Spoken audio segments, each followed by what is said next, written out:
The Afternoons with Joy podcast is presented by United Faith Mortgage. Let their direct lender advantage save you time and money.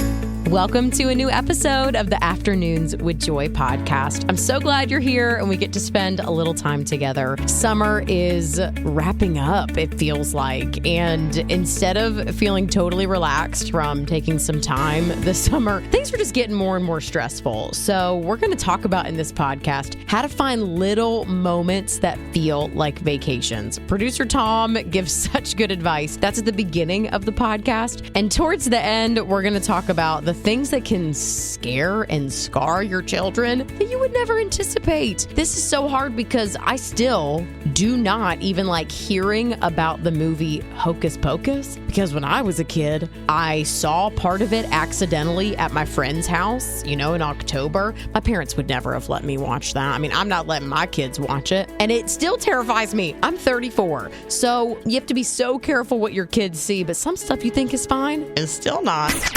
Vacationing with children is just not necessarily relaxing. No, not at all, Joy. Sometimes it's not even fun. Let's be straight. I'm learning this because I have a 2-year-old, but Tom has 4 kids. You've been at this forever. Yeah. And I think I need to redefine my definition of a vacation. So I wanted to ask you, what little moments feel like a vacation as a parent that I can label as that, because it's not going to be trips anymore? All right, so that moment you get your kid strapped in the car seat? Yes. And then you have to loop around to the driver's side? Yes, it's very quick. That's a vacation for me. Woo, I'm at Disney. What are you talking about? I'm so sad. That's literally a vacation. That is Those vacation. like 10 seconds? Yeah. Okay, I wonder what I could try tonight. Maybe when I get home from work, I'll sit in the car for a full minute by myself. Boom. Yeah. Where are you going to be? Universal?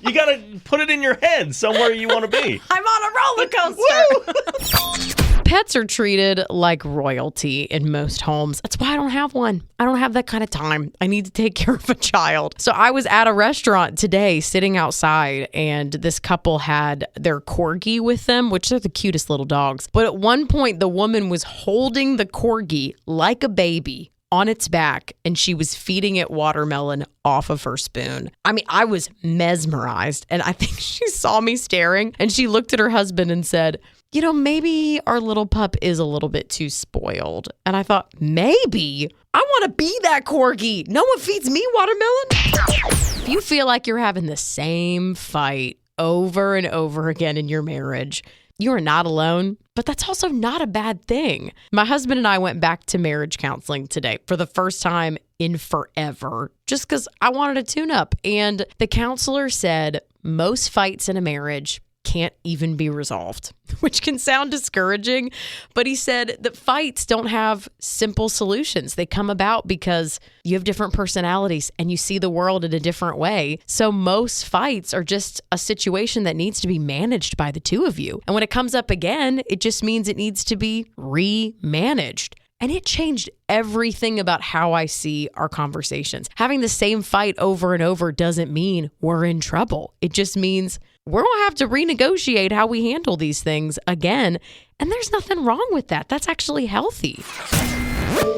Just taking a quick second to interrupt this podcast to tell you about our amazing sponsor, United Faith Mortgage. Think for a second about what you could do with a little more money every single month. Things are so expensive right now that I've been going to Costco and buying my son's diapers in bulk. I'm trying to find the right gas stations to go to save a few cents every single gallon. We're being smart in every area of our lives financially, but maybe not with your mortgage. This could be a great time for you to refinance and just find out what your monthly payment could be with United Faith Mortgage. In fact, my husband and I looked into it in 2020, decided it wasn't the right time for us financially, and then went through with it in 2021. And United Faith Mortgage gave us a great experience because they have this direct lender advantage, which means there's no middleman. And that can often save you monthly and lifelong money. More money every single month could help your family this summer. So I don't know what you're waiting for. Just find out what United Faith Mortgage could do for you by going to UnitedFaithMortgage.com. United Faith Mortgage is a DBA of United Mortgage Corp. 25 Melville Park Road, Melville, New York. Licensed mortgage banker. For all licensing information, go to NMLSconsumeraccess.org. Corporate NMLS number 1330. Equal housing lender. Licensed in Alaska, Hawaii, Georgia, Massachusetts, North Dakota, South Dakota, or Utah.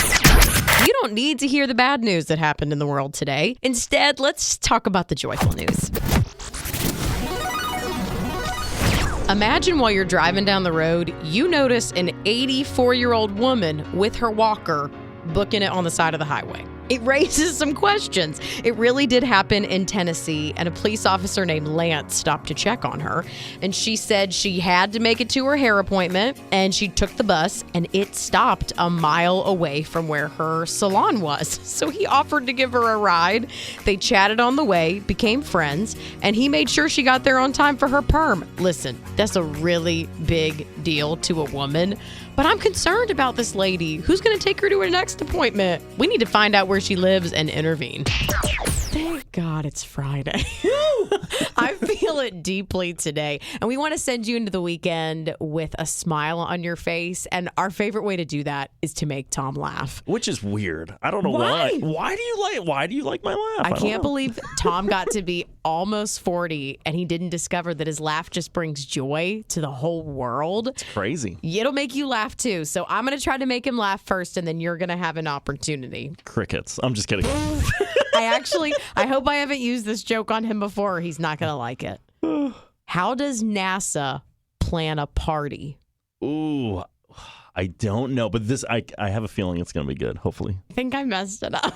Wait, so it's how does NASA plan a party? Yep. Okay, what? They plan it. Like a planet. You're not supposed to say planet in the joke. So you said the joke in the joke. Oh. Listen. I'm so tired today.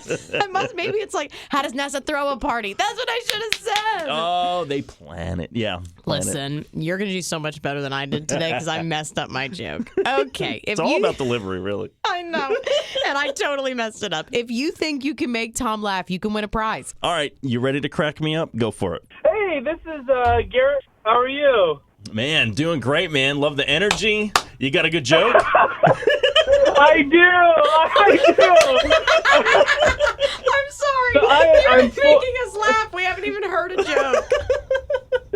He came in hot, but it's good. You have a contagious laugh, sir.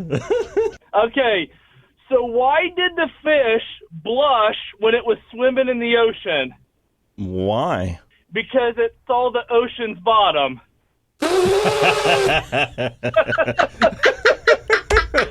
That's good. You're not always going to get it right as a parent, but it's good to learn from those who fail. So Tom, he said he messed up with his son, and I just want to hear about it. Yeah, so I got 4 kids, and my 6-year-old loves Spider-Man. Right? The movie. Course, yes. So we're watching The Amazing Spider-Man, and here comes my 2-year-old. He's sitting on the couch, and he's watching it, and in my head, I'm like, it's Spider-Man. It should be okay, right? Yeah. The villain in this Spider-Man is a huge lizard. Which doesn't sound that scary, but I'm sure it's not delightful. Yeah, like Maddox, my 2-year-old, was not freaking out or anything. Okay.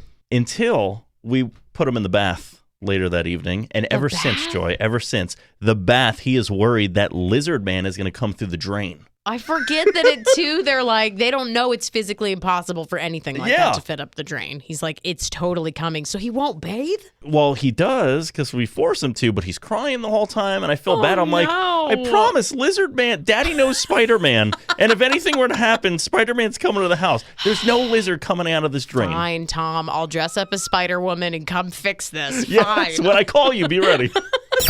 Thanks for listening to the Afternoons with Joy podcast. If you want to hang out online, you can find us on Instagram under WayFM Afternoons or on Facebook under WayFM Afternoons with Joy.